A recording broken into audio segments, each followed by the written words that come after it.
আফ্রিকার ফুটবলে এবার এক চরম ঘটনা। আফ্রিকা কাপ অফ নেশনস থেকে গ্রুপ পর্বে বিদায় নেওয়ার পর পুরো জাতীয় দলই সাসপেন্ড করে দিল একটি সরকার। শুনতে অবাক লাগলেও ঘটনাটি ঘটেছে গ্যাবনে।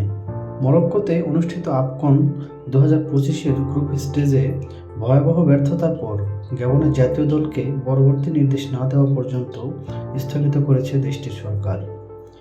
শুধু তাই নয়, দলের কোচিং স্টাফকে সম্পূর্ণভাবে বরখাস্ত করা হয়েছে এবং জাতীয় দলের দুই সবচেয়ে বড় নাম পিয়েরি-এমেরিক অবামেয়াং ও ব্রুনো একুয়েলে-মানগা তাদের দুজনকেই জাতীয় দল থেকে বহিষ্কার করা হয়েছে। আফকনে গ্রুপ এফতে গ্যাবন শেষ করেছে একেবারেই তলানিতে। 3 ম্যাচ 3 হার, একটাও জয় নেই।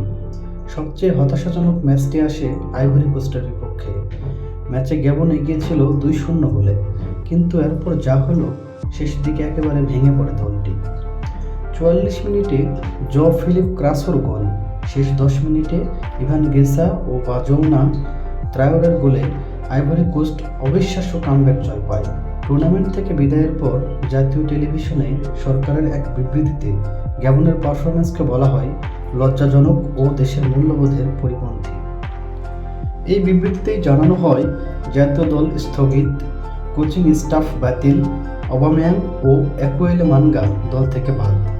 ব্রুনো একুয়েলে-মানগা গ্যাবনের ইতিহাসে সবচেয়ে বেশি ম্যাচ খেলা ফুটবলার, 105 ম্যাচ, ও অবামেয়াং জাতীয় দলের সর্বোচ্চ গোলদাতা, 41 গোল। তবে টুর্নামেন্টে দুজনের পারফরম্যান্সও ছিল হতাশাজনক। মানগা প্রথম 2 ম্যাচ খেললেও আইভরি কোস্ট ম্যাচে ছিলেন না। অবামেয়াং মোজাম্বিকের বিপক্ষে গোল করলেও উরুর চোটের কারণে শেষ ম্যাচের স্কোয়াডেই ছিলেন না।